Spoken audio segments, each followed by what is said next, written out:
মাঝরাত প্রায় 12টা বাজে হঠাৎ ঘুম ভেঙে গেল আমার। মনে হলো বাথরুমে যেতে হবে। ধীরে ধীরে উঠে বাথরুমের দিকে পা বাড়ালাম।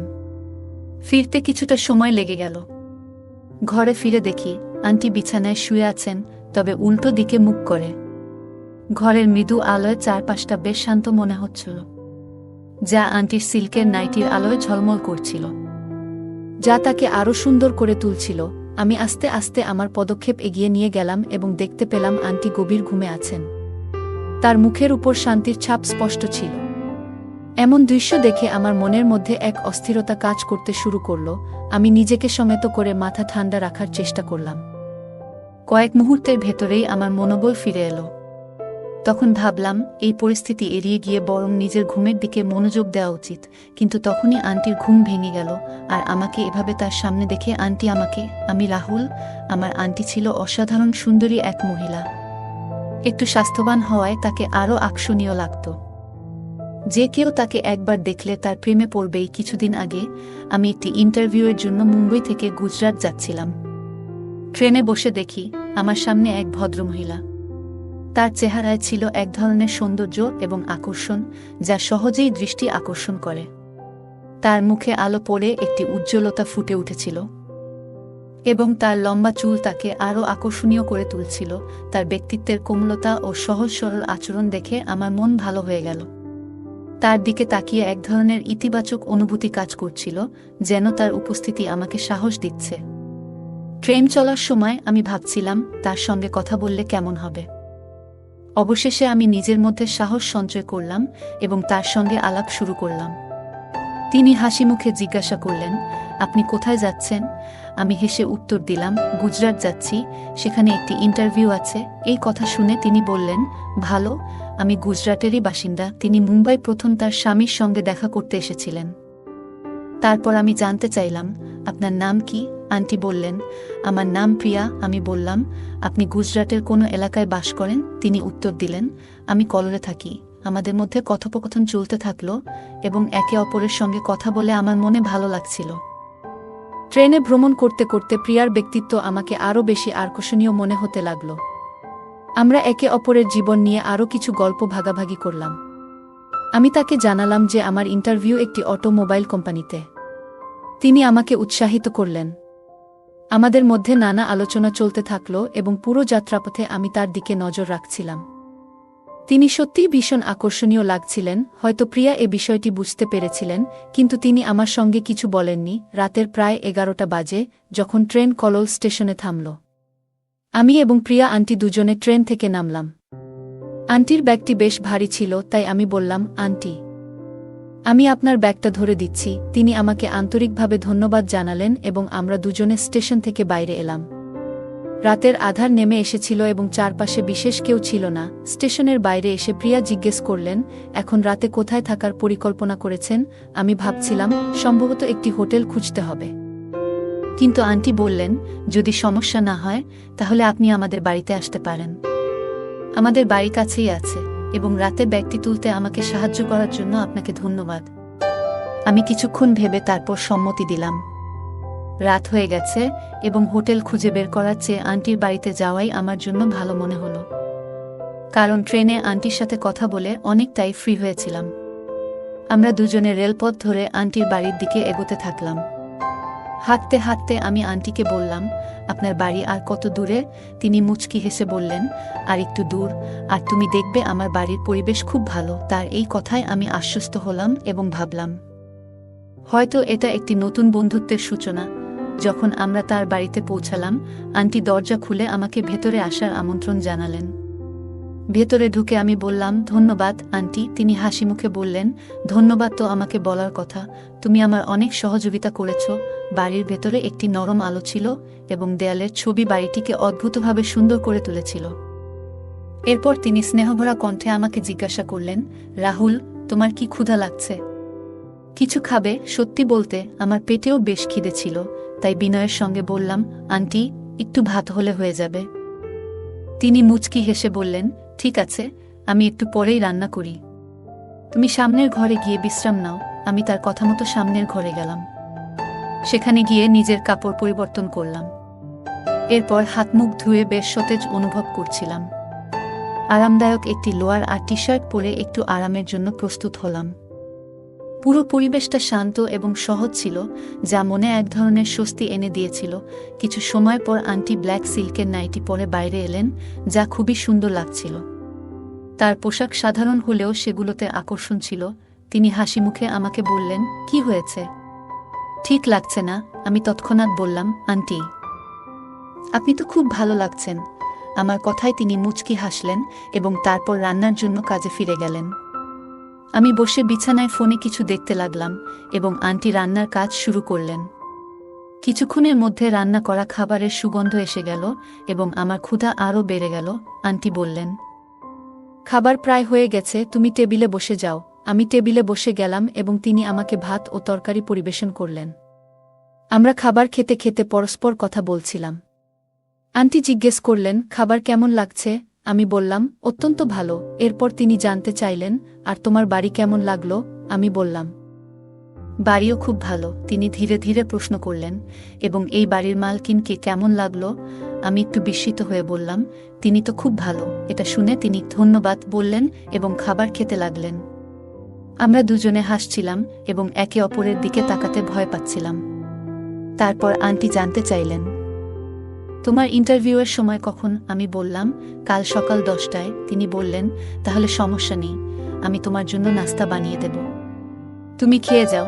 আমি সম্মতি জানালাম। তারপর আমরা দুজনে মিলেমিশে খাবার শেষ করলাম। খাবারটি সাধারণ ছিল, কিন্তু খুবই সুস্বাদু। আমরা একসঙ্গে খেতে খেতে গল্প করতে থাকলাম এবং তিনি তার পরিবারের সম্পর্কে বললেন। তার স্বামী মুম্বাইয়ে কাজ করেন এবং তিনি এখানে একা থাকেন। তার হাস্যোজ্জ্বল স্বভাব আমাকে আরও বেশি শ্রদ্ধা অনুভব করালো। রাত গভীর হয়ে এসেছিল এবং আমরা খাবার খেয়ে থালা বাসন পরিষ্কার করলাম। তারপর আন্টি বললেন, তোমাকে বিশ্রাম করতে হবে, সকালে তাড়াতাড়ি উঠতে হবে। এরপর আমি জিজ্ঞেস করলাম, আপনি কোনো পারফিউম ব্যবহার করেন? আপনার রুম থেকে খুব ভালো সুগন্ধ আসছে। তিনি হাসতে হাসতে বললেন, সবই মহিলা পারফিউম, তোমার জন্য উপযুক্ত নয়। রাতের নিস্তব্ধতায় আমি আন্টির ঘরে শুয়েছিলাম। কিছুক্ষণ পর তিনি ঘরে এসে মুচকি হাসি দিয়ে বললেন, তুমি আর কি কিছু বলবে? আমি হাসতে হাসতে জিজ্ঞেস করলাম, কি জানতে চাও? তিনি আমার চোখের দিকে তাকিয়ে বললেন, যদি তোমার চাকরি এখানে হয়ে যায়, তাহলে তুমি কেমন জায়গায় থাকতে চাও? আমি কিছুক্ষণ ভাবলাম এবং বললাম, আমাকে রেন্টে একটি ঘর নিতে হবে। তিনি কিছুক্ষণ চুপ থাকলেন, তারপর বললেন, তুমি কি আমার বাড়িতে থাকতে পারবে? আমি কিছুটা হতভম্ব হয়ে বললাম, আন্টি, আপনার বাড়িতে আমি কতদিন থাকব? তিনি হাসলেন এবং বললেন, যতদিন তুমি চাও। আমি বললাম, কিন্তু আন্টি, এটা ঠিক মনে হচ্ছে না। তিনি বুঝতে পারলেন এবং বললেন, ঠিক আছে, তুমি রেন্টে থাকতে পারো এবং যেটা বাজারে দেবে সেটা আমার কাছে দিয়ে দিতে পারো। এতে আমারও সুবিধা হবে। এই প্রস্তাবে আমি ভাবলাম, আসলেই এটি একটি ভালো চিন্তা। আমি বললাম, ঠিক আছে, আগে চাকরি তো পেতে হবে, সেটাই আগে দেখতে হবে। তিনি বললেন, তোমার চাকরি পাকা হয়ে গেছে। আমি হাসতে হাসতে বললাম, আপনি কিভাবে জানলেন? তিনি বললেন, আমার কাছে কিছু অনুভূতি আছে। তারপর তিনি আবার জিজ্ঞেস করলেন, যদি চাকরি হয়ে যায়, তুমি কি আমার বাড়িতে থাকবে? আমি মাথা ঝাঁকিয়ে হ্যাঁ বললাম। আমাদের মধ্যে একটি ভালো বোঝাপড়া তৈরি হলো। কিছুক্ষণ গল্প করার পর আমি বললাম, আন্টি, আমাদের এখন ঘুমাতে হবে, সকালে তো উঠতে হবে। তিনি বললেন, ওহ হ্যাঁ, আমাকে কিন্তু অফিসে যেতে হবে, কারণ তিনি একটি অফিসে কাজ করতেন। আমি জিজ্ঞেস করলাম, আমি কোথায় ঘুমাবো? তিনি বললেন, তুমি আমার পাশে শুতে পারো, আমরা একসঙ্গে ঘুমাবো। আমি কিছুটা সংকোচ প্রকাশ করে বললাম, না, আমি অন্য ঘরে ঘুমাবো। তিনি বললেন, অন্যান্য ঘরে পরিষ্কার নেই, তুমি আমার ঘরেই শুয়ে যাও। শেষমেশ আমি তার কথা মানলাম। আমি তার কাছে বিছানা চাইলাম এবং নিচে বিছানা পেতে শুয়ে পড়লাম। আন্টি বললেন, আমার বিছানায় শুয়ে পড়ো। আমি কিছুটা আপত্তি জানালেও তিনি কোনো সমস্যা দেখালেন না। তিনি আমাকে কাঁধ ধরে বিছানায় শুইয়ে দিলেন। ধীরে ধীরে ঘরের পরিবেশ শান্ত হয়ে গেল। রাতের নিস্ত বাতাসে আমার মনে হলো, এই অজানা সাক্ষাৎ আমাদের জন্য নতুন অধ্যায়ের সূচনা হতে পারে। রাত প্রায় 1-2টা বাজে। আমি উঠলাম ও বাথরুমে চলে গেলাম। ফিরে এসে দেখলাম, আন্টি আমার দিকে পিঠ করে শুয়ে আছেন এবং তার পোশাক কিছুটা এলোমেলো ছিল। এটি দেখে আমার মনোভাব একটু অস্থির হয়ে গেল, কিন্তু আমি নিজেকে নিয়ন্ত্রণে রেখেছিলাম এবং আবার শুয়ে পড়লাম। সকালে আন্টি আমাকে 7টায় আমাকে জাগিয়ে দিয়ে আন্টি বললেন, উঠো, এক কাপ চা খেয়ে নাও। আমি বললাম, আন্টি, আমি চা খাই না। তিনি হাসি মুখে বললেন, কোনো সমস্যা নেই, একটু খেয়ে দেখো। আমি তোমার জন্য ভালোবাসা নিয়ে বানিয়েছি। আমি আন্টির দিকে তাকালাম, তার চোখে এক আশ্চর্য দৃশ্যে কথা বলার ধরন পরিবর্তিত হয়েছে। তার এখন প্রতিটি কথায় অন্য অর্থ খুঁজে পাচ্ছিলাম, কিন্তু আমি নিজের অজান্তেই সব কিছুকে ইগনোর করে যাচ্ছিলাম। প্রস্তুত হয়ে যাওয়ার সময় তিনি বললেন, ইন্টারভিউয়ের পরে আমার সাথে দেখা করতে এসো এবং জানিয়ে দিও তোমার কাজের খবর। আমি হোক না বলে বেরিয়ে গেলাম। আমি একটি অটো নিয়ে ইন্টারভিউ দিতে গেলাম। দুপুর ৩টার দিকে ফিরে এসে দেখলাম আন্টির বাড়ির দরজা তালা লাগানো। আমার কাপড় সব ভিতরে ছিল এবং আমি আন্টির ফোন নম্বর নিতে ভুলে গিয়েছিলাম। তাই আমি আন্টির আসার জন্য অপেক্ষা করতে লাগলাম। সন্ধ্যা ৫টার দিকে আন্টি এলেন এবং তার পোশাক ছিল সত্যিই সুন্দর। তিনি এসে বললেন, ও হায়, আমি তো ভুলে গিয়েছিলাম, তুমি তো আমার অপেক্ষায় ছিলে। দ্রুত দরজা খুলে আমাকে ভেতরে আসতে বললেন। তারপর বললেন, তুমিও একটু দাঁড়াও, আমি কাপড় পরিবর্তন করে আসি।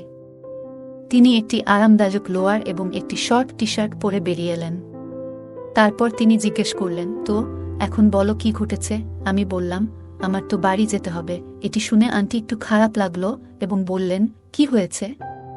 ইন্টারভিউ তো ভালো হয়নি, কাজ পাওনি?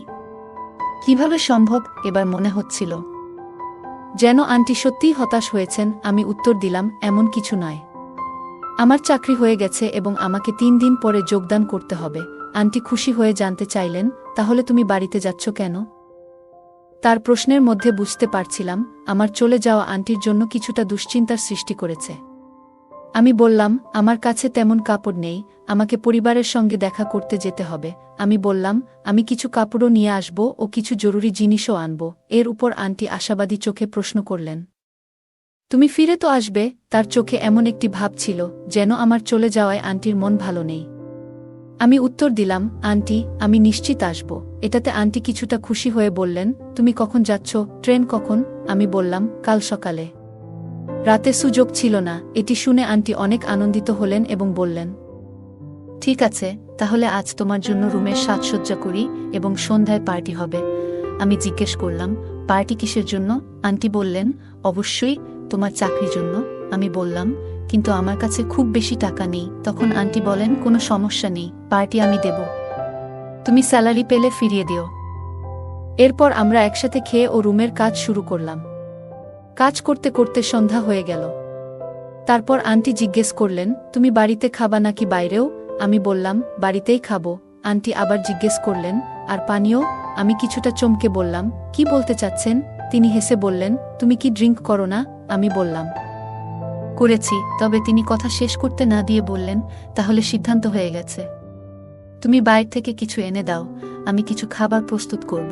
তিনি ২০০০ টাকা দিয়ে বললেন, একটি লিকারের বোতল, কিছু ফল এবং শুকনো ফল আনতে পারো। আর হ্যাঁ, সিগারেটের একটি প্যাকেটও নিয়ে এসো। আমি দোকানে গেলাম বোতল কিনতে এবং দেখলাম একটি বোতল ৯৭০ টাকা। সত্যি বলতে আমি আগে কখনো এত দামি বোতল কিনিনি। তবে আমি বোতল এবং কিছু ফল কিনে ফিরে এলাম। আন্টি তখন রান্না করে রেখেছিলেন। পরোটার সঙ্গে আলু গোশতা তৈরি ছিল। আমাকে দেখে আন্টি বললেন, তুমি পোশাক পরিবর্তন করে নাও, এই পোশাকগুলো নোংরা হয়ে গেছে, দ্রুত শাওয়ার নিয়ে এসে ফ্রেশ হও। আমি বললাম, কিন্তু আমার তো অন্য কাপড় নেই। আন্টি বললেন, এই নাও, একটি লোয়ার এবং একটি টি শার্ট পরে নাও। আমি কাপড় নিয়ে আমার ঘরে গিয়ে স্নান করলাম এবং নতুন পোশাক পরে বের হলাম। আন্টির ঘরে যেতে দেখতে পেলাম তিনি এখনও স্নান করছেন। আমি তাকে ডাকলাম এবং তিনি বললেন, তুমি আসলে কি আনবে তা নিয়ে এসো, আমি এরপর আসছি। তিনি আমাকে পানি এবং কিচেনের বাকি জিনিস সম্পর্কে নির্দেশ দিলেন। আমি সব কিছু প্রস্তুত করে ড্রাই ফ্রুট কেটে নিয়ে প্লেটে সাজালাম। ২ জনের জন্য গ্লাসে পানিও রেখে দিলাম। ড্রয়িং রুমে বসেছিলাম যখন আন্টি ঘরে এলেন। আমি তাকে দেখছিলাম, কারণ আন্টি একটি ছোট নিক্কার এবং একটি ছোট টপ পরেছিলেন, এবং তখন আন্টি ট্রেন্ডিং পোশাক দেখে একদম হতভম্ব হয়ে গেলাম। আন্টি আমার দৃষ্টি বুঝতে পেরে মিষ্টি করে বললেন, কি দেখছ? আমি চোখ সরিয়ে বললাম, কিছু না, শুধু আপনার সৌন্দর্য দেখছিলাম। তখন তিনি হাসতে লাগলেন। সত্যি আন্টিকে অনেক সুন্দর লাগছিল। তখন আমি গ্লাসে পানি ঢালতে শুরু করলাম। আন্টি পাশে বসে গেলেন। তার গায়ে একটি দারুণ সুগন্ধ ছিল যা সত্যিই মনে ধরে যাচ্ছিল। আমরা একসাথে একটি পানীয় নিতে শুরু করলাম। এর মধ্যেই আন্টি জিজ্ঞাসা করলেন, আমি কেমন লাগছি? আমি বললাম, সত্যি আন্টি, আপনি খুব ভালো লাগছেন। আন্টি একটু আড়ষ্টভাবে বললেন, ভালো লাগছি নাকি আরও কিছু? আমি কোনো উত্তর না দিয়ে পানীয় শেষ করে দিলাম। আবার নতুন একটি পানীয় তৈরি করতে বোতল তুলে নিলাম। তখন আন্টি বললেন, আরে এত তাড়াতাড়ি কেন? একটু থামো, এইবার আমি বানাচ্ছি। এই বলে আন্টি বোতল নিয়ে আবার পানীয়ের প্রস্তুতি নিতে লাগলেন। পানীয় শেষ করার পর আন্টি সিগারেটের প্যাকেট তুলে নিয়ে একটির প্রস্তুতি নিলেন। একটু মজার স্বরে তিনি বললেন, জানো, একটা কথা জিজ্ঞাসা করতে পারি? আমি বললাম, অবশ্যই আন্টি। তিনি বললেন, তুমি সত্যি বলবে নাকি মিথ্যে? আমি বললাম, সত্যি বলবো। তিনি প্রশ্ন করেছিলেন, তোমার কতজন গার্লফ্রেন্ড আছে? এই কথা শুনে আমি তাকে এক ফাঁকে দেখলাম। আন্টি চোখের ইশারায় বললেন, বলো তো। আমি বললাম, আন্টি, একজনই আছে। তিনি মৃদু হাসি দিয়ে বললেন, তোমার কি তার সঙ্গে ভালো সম্পর্ক গড়ে উঠেছে? আমি সরলভাবে উত্তর দিলাম, হ্যাঁ। হয়েছে। আন্টি আবার জানতে চাইলেন, তোমরা কতবার দেখা করেছ? আমি বললাম, শুধু 2 বার। আমার কথা শুনে তিনি সিগারেট এগিয়ে দিলেন। আমি সিগারেটটি হাতে নিয়ে কিছুক্ষণ তার দিকে তাকিয়ে রইলাম। তার চেহারায় যেন এক ধরনের উচ্ছ্বাস ফুটে উঠেছিল। তার চোখে মুখে এমন এক প্রকাশ ছিল যা বোঝাচ্ছিল তিনি খুব স্বাভাবিকভাবেই এই কথোপকথন উপভোগ করছেন। হঠাৎ তিনি কিছুটা এগিয়ে এসে হাসি মুখে বললেন, কেন এমনভাবে তাকিয়ে আছো? কি ভাবছ? আমি মৃদু হাসি দিয়ে চুপ করে থাকলাম। সেই মুহূর্তটা ছিল শান্ত এবং অদ্ভুতভাবে গভীর, যেন কথার বাইরেও কিছু অনুভূতি প্রকাশ পাচ্ছিল। তিনি আবার বললেন, বলো তো, জানু, কি ভাবছ? আমার কসম। আমি বললাম, আন্টি, আপনি সত্যিই অসাধারণ লাগছেন। আন্টি হাসতে হাসতে বললেন, এটা তো আমি জানি, কিন্তু আমার স্বামীও তো আমাকে এভাবে বলেছিল। তিনি মিষ্টি হাসি দিয়ে বললেন, আচ্ছা, তুমি জানো তোমার আঙ্কেল এখানে কেন থাকে না? আমি বললাম, আঙ্কেল তো মুম্বাইয়ে কাজ করেন এবং আন্টির চাকরি এখানে, তাই তাদের আলাদা থাকতে হয়। তবে যখন সময় মেলে তখন দেখা হয়। আমি সম্প্রতি তাদের সাথে দেখা করেছি। আন্টি বললেন, তুমি বলো, তোমার গার্লফ্রেন্ডের সঙ্গে কিভাবে দেখা করে? আমি বললাম, যখনই সুযোগ পাই দেখা করে নিই। এভাবে কথা হতে থাকতে আমাদের গ্লাস খালি হয়ে গেল। আন্টি বোতল ধরে আবার পানীয় তৈরি করতে শুরু করলেন। আমরা একসাথে আবারও পানীয় সমাপ্ত করলাম এবং আমি সিগারেট ধরিয়ে নিলাম। হঠাৎ করে আমি অনুভব করলাম আন্টির হাত আমার হাতে জোরে ধরে আছেন। আমি যখন আন্টির দিকে তাকালাম তখন তিনি হাসছিলেন। এরপর তিনি আমার হাত থেকে সিগারেটটি নিয়ে বললেন, তুমি আমাকে খুব ভালো লাগতে শুরু করেছ। আমি বললাম, আন্টি, আপনি তো এখনো খুব ভালো লাগছেন, কিন্তু আপনি বিবাহিত, তাই আমি বিয়ে করতে পারবো না। এই কথা বলে আমি হাসতে লাগলাম। এভাবেই আন্টির সাথে আমার সারাটা রাত কেটে গেল। এখন কাহিনীর মধ্যে কিছু গুরুত্বপূর্ণ শিক্ষা রয়েছে। এই ধরনের সম্পর্কগুলোতে আমাদের মনে রাখতে হবে যে মানবিক মর্যাদা এবং সীমারেখার প্রতি মনোযোগ দেওয়া উচিত। সম্পর্ক গঠন তখনই সফল হয় যখন উভয় পক্ষ একে অপরের আত্মসম্মানের প্রতি শ্রদ্ধা জানায়। আমাদের অবশ্যই শেখা উচিত অন্যের ব্যক্তিগত সীমা অতিক্রম না করা এবং কখনোই তাদের অস্বস্তিতে ফেলা উচিত নয়। এই গল্পের একটি গুরুত্বপূর্ণ অংশ হল কিভাবে নৈতিকতা এবং আত্মনিয়ন্ত্রণের অভাব মানুষকে ভুল পথে চালিত করতে পারে। আশা করি আপনারা এই গল্পটি উপভোগ করেছেন এবং এর মাধ্যমে কিছু শিক্ষা পেয়েছেন। মনে রাখবেন, যে কোনো সম্পর্কেই বিশ্বাস এবং সম্মানের গুরুত্ব অপরিসীম। বিশেষ করে পুরুষ নারীর সম্পর্কগুলোতে সম্মান এবং মর্যাদা থাকা উচিত। গল্পটি মনে করিয়ে দেয় যে নৈতিকতা এবং আত্মসংযম আমাদের জীবনের গুরুত্বপূর্ণ অংশ। অপ্রয়োজনীয় প্রলোভন বা অনৈতিক কার্যকলাপ থেকে দূরে থাকলে সম্পর্কের গভীরতা এবং বিশ্বাস অক্ষুণ্ণ থাকে জীবনের প্রতিটি ক্ষেত্রে। বিশেষ করে সম্পর্কের ক্ষেত্রে আমাদের আচরণ এবং কথাবার্তায় সতর্ক থাকা উচিত যাতে অন্য কেউ অস্বস্তিতে না পড়ে। যে কোনো সম্পর্কের মূল ভিত্তি হল বিশ্বাস এবং সম্মান। এ দুটি উপাদান ছাড়া কোনো সম্পর্ক দীর্ঘস্থায়ী হতে পারে না। বন্ধুরা, যদি এই গল্পটি ভালো লেগে থাকে তাহলে দয়া করে ভিডিওটি লাইক করুন এবং আমাদের চ্যানেলটি সাবস্ক্রাইব করুন। পাশে থাকা বেল আইকনটি প্রেস করুন যাতে করে আমরা যখনই নতুন ভিডিও আপলোড করি তার নোটিফিকেশন সবার আগে আপনার কাছে পৌঁছে যায়। ধন্যবাদ। দেখা হবে আমাদের পরবর্তী ভিডিওতে।